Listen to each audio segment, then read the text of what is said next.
here's the card, and there you go. There's a card right there. You got the silver speckles and everything. It says Platinum and American Express. The logo right here has no limits, and anything that you want to buy, you can do it with this, and it's very, very cool. I like it. And here's the back and the front, and you got some other things here. It says you got some additional card benefits, your agreement, part 2 and part 1, and you're gonna, if you got your membership, I mean your platinum card, you gotta pay an annual membership fee, which is $85, and all that, which is $85, and to get the card, you're gonna need to pay $400 to get it. So yeah, that's pretty much it. So I'll just give you an overview of the card real quick. So there you go, the booklet with the card. You can see it right there.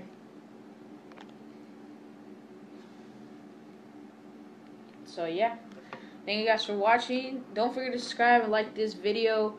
And yeah, thank you guys for watching. Bye.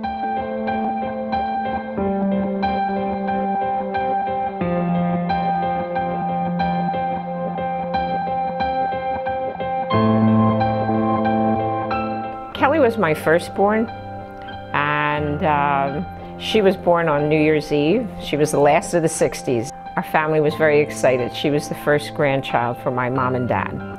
She was a good baby. You know, she was just really a great, easygoing baby, and I used to call her Moose because she was rough and tough. But soon, life for the Dolan family would be changed forever.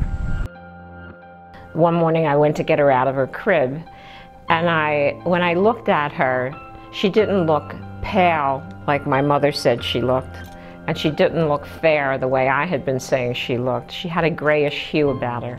Kellyanne was diagnosed with aplastic anemia. Instead of spending time on a playground, she was spending time in an isolation room in a hospital until things got much worse. Kelly's condition changed after 5 years. It evolved into a very rare form of leukemia. In the summer of 1976, she was 6.5 years old at that time. And my husband and I had to sit in a conference room on the 9th floor of Children's Hospital with a team of doctors and nurses and a social worker to hear them tell us that this rare form of leukemia was going to take her life within a matter of 3 months.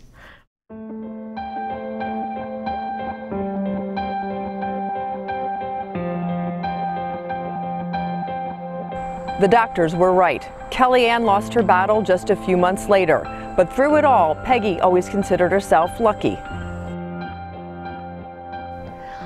I was lucky, number one, that I wasn't single, that I had a husband, that we had my parents to count on, that we had insurance, that we had money to buy the kids gifts, you know, money to keep our life still on an even keel.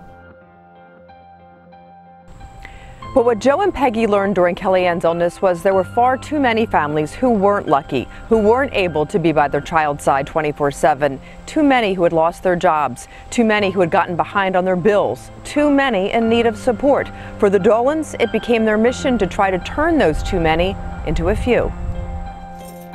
We felt the need to set up the fund because back in 1976, there wasn't anything established to help families financially through this awful crisis period.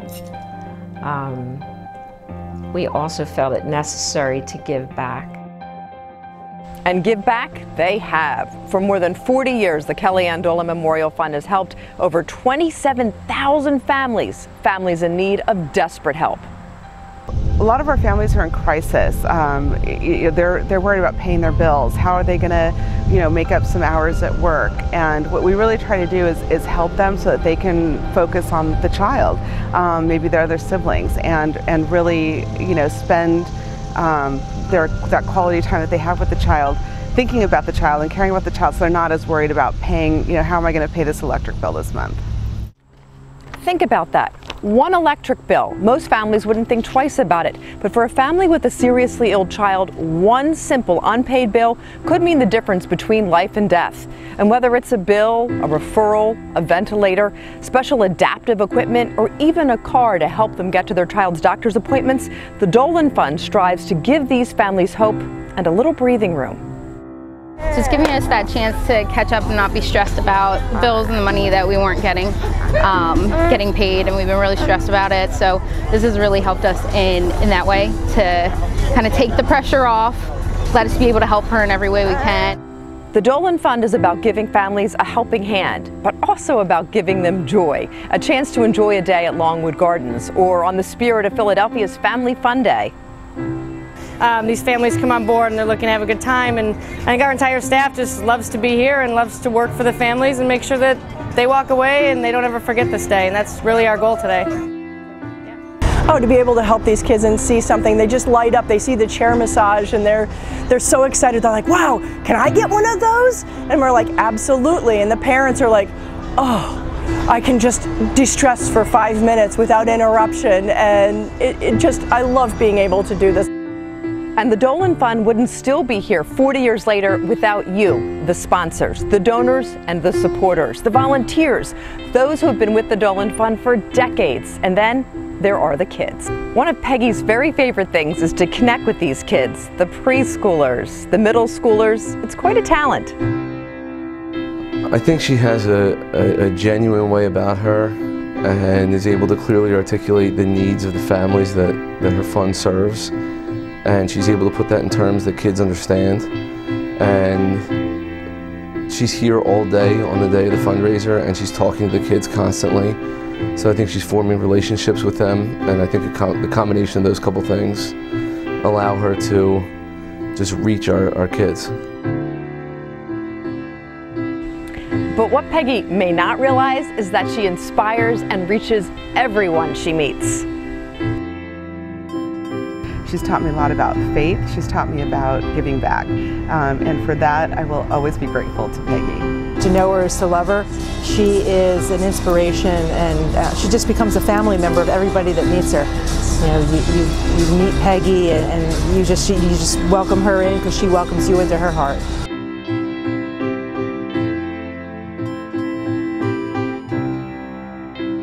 Lifeline. I think Peggy's a lifeline for some of these families and just brings so much joy to everybody she comes in contact, whether they're a family that needs the assistance or people she comes in contact in the community. She's been helping families for 40 years. When Peggy heard that people were calling her a lifeline, well, just watch. What would you say to people who actually say that you are quote unquote a lifeline? You are a lifeline. They're wrong.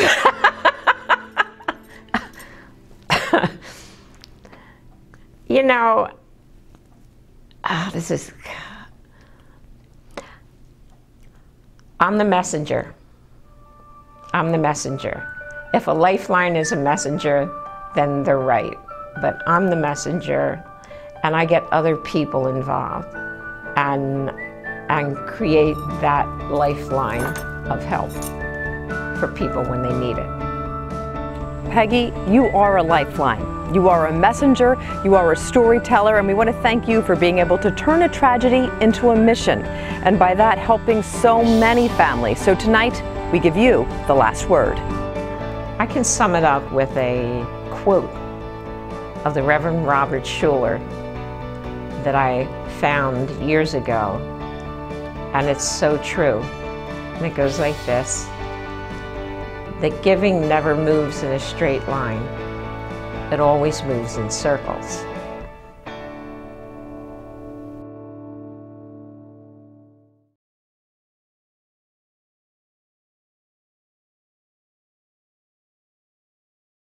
Hi, my name is Robert Geniak, and I'd like to share with you my insurance story. Let's start by taking a look at my heart.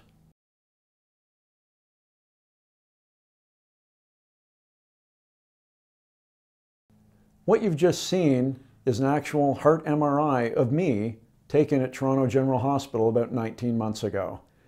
And as a result of that heart MRI, I've been diagnosed with something called apical hypertrophic cardiomyopathy.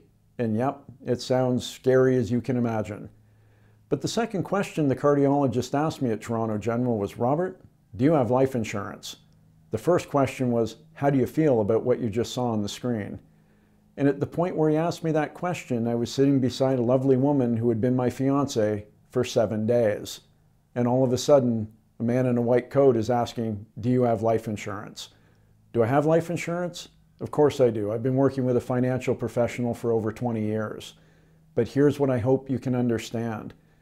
That the best time to buy that insurance is when you can qualify for it. Because as the cardiologist told me, Robert, the moment I write apical hypertrophic cardiomyopathy on your diagnosis, you are officially uninsurable. And it won't matter how much money you've got in the bank. Your money just pays the premium on the insurance. It's your actual health that buys it and makes sure you qualify for it. And please take care of getting that done before you don't qualify. It'll be one of the best things you ever do. Thank you.